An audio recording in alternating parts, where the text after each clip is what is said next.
9వ రోజు మరో మలుపు. క్యాన్సర్ ఓడింది, జీవితం గెలిచింది, నా ఆత్మ కథ అంటూ రమణి గారు నిన్నటి ఆడియోలో నిజంగా ఆ సిచ్యువేషన్ అండి ఎదుర్కోవటం ఎంత కష్టమో ఆ సిచ్యువేషన్ లో ఉన్న వాళ్ళకే అర్థమవుతుంది. తల్లి కోసం బిడ్డ, బిడ్డ కోసం తల్లి తల్లడిల్లిపోవటం, తోడబుట్టిన వాళ్ళ సపోర్టు తనకి ఎంతో ధైర్యాన్ని ఇవ్వటం. నిజంగానండి భగవంతుడు తోడబుట్టిన వాళ్ళని ఎందుకు ఇస్తాడు అంటే, తల్లి తరువాత తోడుండే వాళ్ళు తోడబుట్టిన వాళ్ళే. రమణి గారి విషయంలో అది చాలా అద్భుతమైన రిలేషన్గా మనందరం తెలుసుకున్నాము.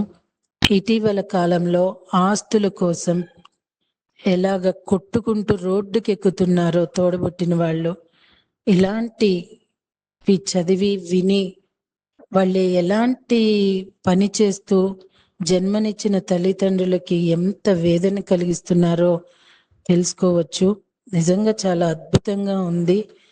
ఇలాంటి ఒక చక్కటి, ఎలా అంటేనండి, ప్రకృతి మంచి మండు వేసవిలో చల్లటి గాలి వీస్తుంది చూడండి, అప్పుడు ఎంత హాయిగా ఉంటుందో.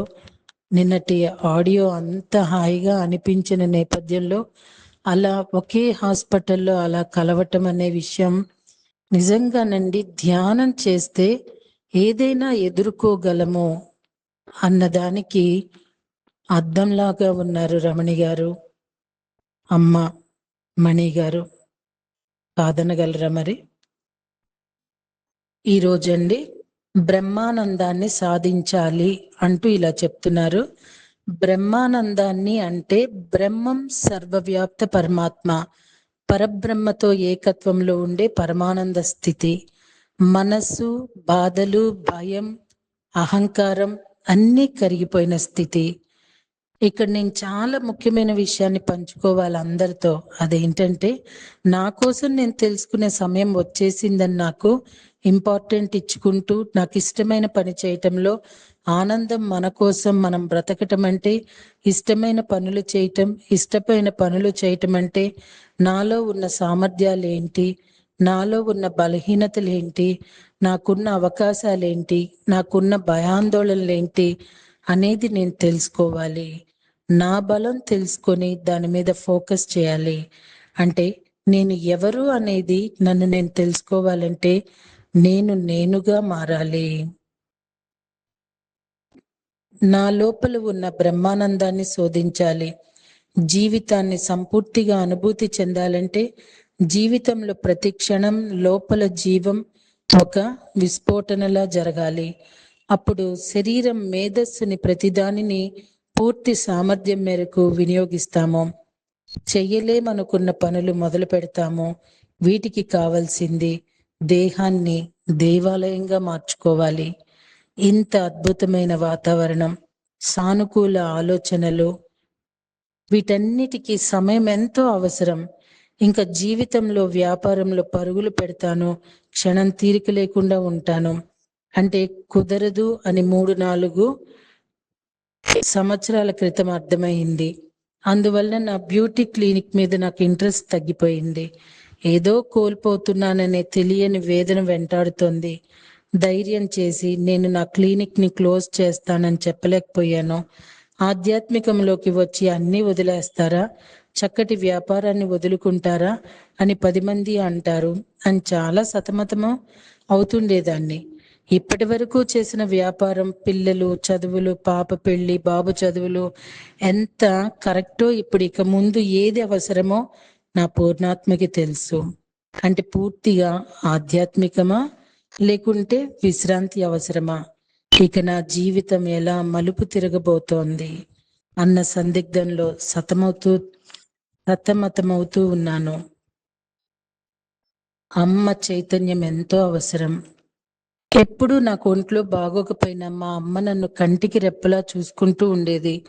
కొన్ని నెలలు బాగా రెస్ట్ తీసుకుని ఉంటే తాను నార్మల్ అవుతుందని డాక్టర్లు చెప్తే అమ్మ తన యొక్క చైతన్యంతో మంచి భోజనం, మంచి వాకులు, మంచి సాధన, సామూహిక ధ్యానంతో ఇలా ఒక నెలలోనే మామూలు మనిషిని చేయటమే కాకుండా ఇంకా ఒక మెట్టు ఎక్కే విధంగా, అంటే ఉన్న స్థితి నుండి ఉన్న స్థితికి వెళ్ళాలంటే ఈ సమయాన్ని పరీక్షా సమయం లాగా మనకు మనం భావించాలని చాలా చక్కగా తనదైన శైలిలో చెప్పేది. ఆమె చెప్పిన విషయాలన్నీ 100% నేను ఆచరించాను. నాకు మా అమ్మ మీద చాలా గౌరవం మరియు ప్రేమ, అన్నిటినీ మించిన ఆమె మీద గురి, నమ్మకం నాకు మెండుగా ఉన్నాయి. ఆ సమయంలో అమ్మ పాత్రను నా చెల్లి కూడా కొంతకాలం తీసుకుంది. ఒక తల్లి తన బిడ్డని ఏ అరమరికలు లేకుండా శ్రీరామరక్ష అంటూ నీళ్లు పోసి పెంచి దీర్ఘాయుష్మాన్ భవ అంటూ నిత్యం దీవిస్తుంది. 100% మా చెల్లి అరుణ అంతటి పాత్రను పోషించి నాకు, మా అమ్మకు, నా 2 పిల్లలకు ధైర్యాన్నిస్తూ అటువంటి క్లిష్ట పరిస్థితుల్లో కుంగిపోకుండా ఎంతో సమయస్ఫూర్తిగా వ్యవహరిస్తూ ఉంది. ఒకప్పుడు నా చెల్లి మాత్రమే, కానీ ఇప్పుడు నాకు తల్లి కూడా అయ్యింది.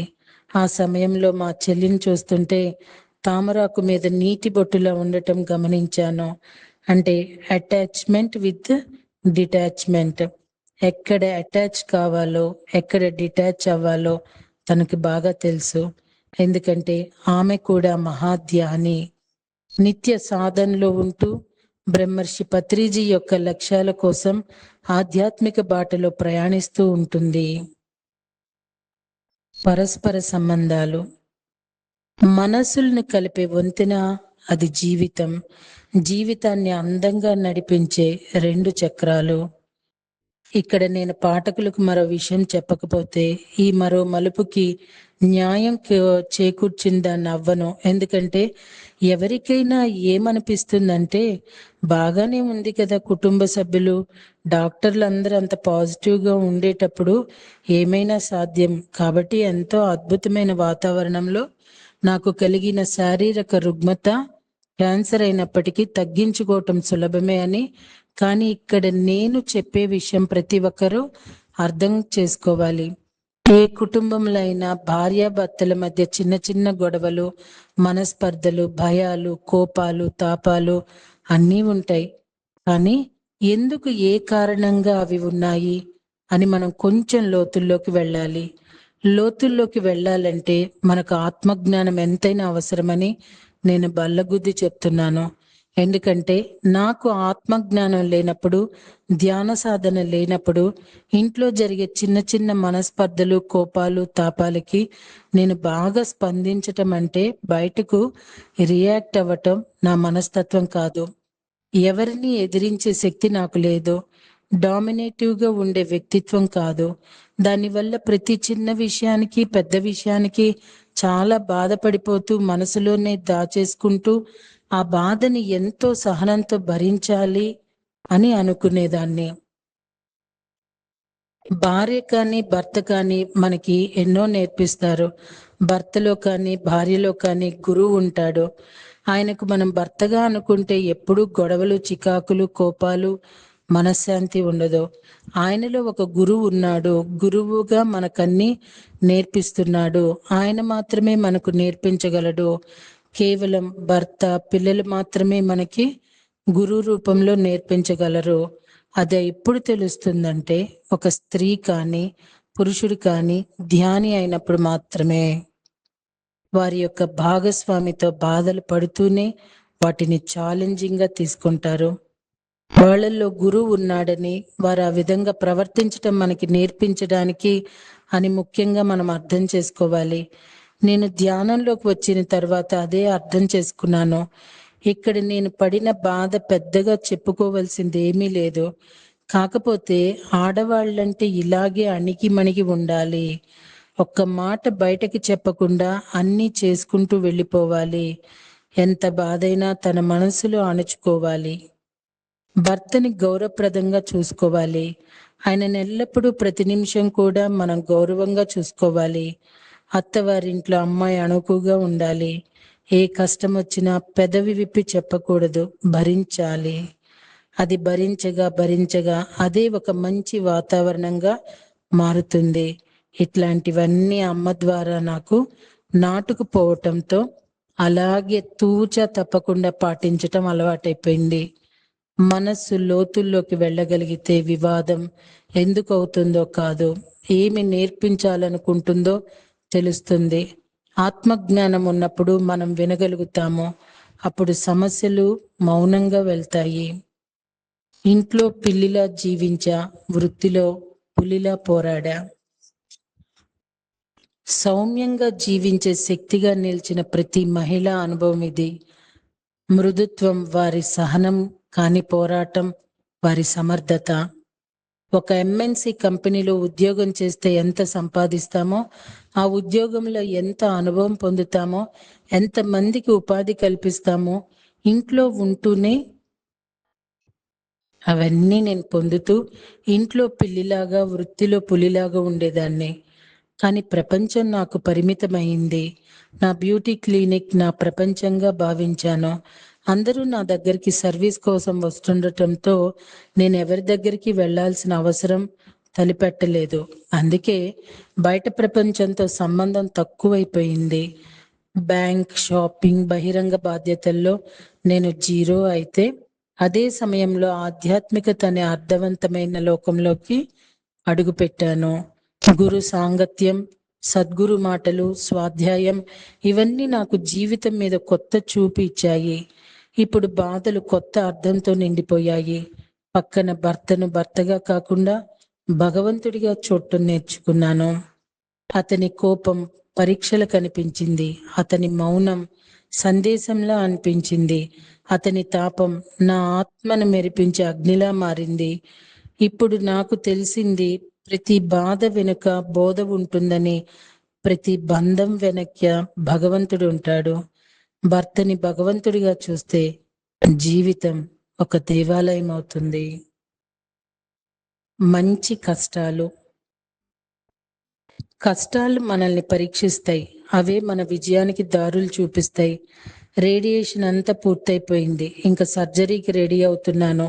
అమ్మకి ఆపరేషన్ అన్నీ అయ్యాయి. అయితే నేను ధ్యాన మహాయాగానికి వెళ్ళి అక్కడ ఆధ్యాత్మిక కార్యక్రమంలో చక్కటి కీర్తన గానం చేసేసరికి మా వారికి కొంచెం బాధ అనిపించింది. ఎన్నెన్ని ధ్యాన మహాచక్రాలు, ఎన్నెన్ని మంచి కార్యక్రమాల్లో పాల్గొన్నా ఇలా ఎందుకు రావాలి? ఇది ఆయనకు వచ్చిన ప్రశ్నే కాదు, ప్రతి ఒక్కరికి వచ్చే ప్రశ్నే. జవాబు ఏంటంటే, ఊరికే ఏ కష్టమూ రాదు, ఏదో నేర్పించడానికి వస్తుంది. అది ఏ రకంగా నేర్పిస్తుందంటే, పిల్లల రూపంలోనో, భర్త రూపంలోనో, ఒక శారీరక మానసిక బాధ రూపంలోనో, కొంతమందికి ఆర్థిక సమస్యల రూపంలోనో, ఇలా రకరకాల రూపాల్లో నేర్పిస్తూ ఉంటుంది. నాకు ఈ శారీరక రుగ్మత రూపంలో నేర్పించడానికి వస్తుంది. ఇది ఒక పాఠం. ఈ పాఠం నేర్చుకున్న తర్వాత మన జీవితంలో అన్నీ మళ్ళీ సజావుగా, సక్రమంగా జరిగిపోతూ ఉంటాయి. ఇలా మన జ్ఞానాన్ని తెలుసుకుంటే జీవితమే మకరందం అవుతుంది. అలా కాకుండా అమ్మో ఇదేంటి నాకు ఇలాగా అని అనుకుంటే మాత్రం దాని నుంచి బయటపడలేము. సముద్రం అలలలో దూకితే నైపుణ్యమైన నావికుడు అవ్వగలడు. అలాగే అన్ని సవ్యంగా జరిగితే ఇంకా జీవితం ఎందుకు? మరి ఆత్మజ్ఞాన ప్రబోధాలు ఎందుకు? ఇవి అన్నీ నేను చెప్పడానికి కారణం ఏంటి? జీవితంలో ముళ్ళ పొదలు వస్తాయి. ఆ ముళ్ళ పొదల గుండా వెళుతూ మంచి దారి దొరికేంత వరకు ఆ దారిలో ప్రయాణం చేస్తేనే మన గమ్యానికి చేరుతాము. మనం భూమి మీదకు వచ్చి ఏర్పరచుకున్నటువంటి జీవిత లక్ష్యం యొక్క గమ్యం చేరుతాము అనేది నేను తెలుసుకున్న విషయం. మరి ఈ దారిని వెతుక్కోవాలి అంటే మంచి కష్టాలు తప్పవు. స్పిరిచువల్ టాబ్లెట్స్ వారు అందించిన మంచి కష్టాలనే పుస్తకంలో ఈ మంచి కష్టాలు, చెడ్డ కష్టాలనే అంశంపై చక్కటి ఆత్మజ్ఞానాన్ని నేను ఈ నేపథ్యంలో తెలుసుకున్నాను. ఈ నేపథ్యంలో సర్జరీకి ముందు మళ్ళీ MRI scan, colonoscopy, CT scan ఇవన్నీ ఉన్నాయి. ఈ టెస్టులన్నీ చూశాక ఒకనొక సమయంలో నా భర్తకు చాలా చిరాకు, కోపం వచ్చేసింది. నీ అనారోగ్యం మా చావుకు వచ్చిందన్న విధంగా ఆయన మాటల్లో ఆయన ప్రమేయం లేకుండానే వచ్చేస్తుండేవి. ఒక్కోసారి ఇలా మనసు నొచ్చుకునే మాటలు చాలా మాట్లాడారు. నా మనసుకు బాధ కలిగించే మాటలు, భర్త మాటలు ఒక్కోసారి కఠినంగా అనిపించినా అవి భగవంతుని హెచ్చరికలు చేస్తే మన జీవితానికి అవే మార్గదర్శకాలు అవుతాయి. ఆయన కోపాన్ని తిట్టుగా కాక ఒక జ్ఞాపక గాథగా గ్రహించినప్పుడు మన మనసు ఒక శాంతి కలశం అవుతుంది.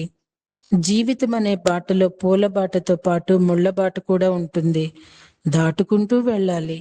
అప్పుడప్పుడు అన్న సూక్తులు అప్పుడు సరిగా గుర్తుకు వచ్చాయి. అప్పుడప్పుడు అన్న సూక్తులు అప్పుడు సరిగా గుర్తుకు వచ్చాయి. సో మాస్టర్స్, మళ్ళీ రేపటి రోజున కంటిన్యూ చేద్దామా? Thank you.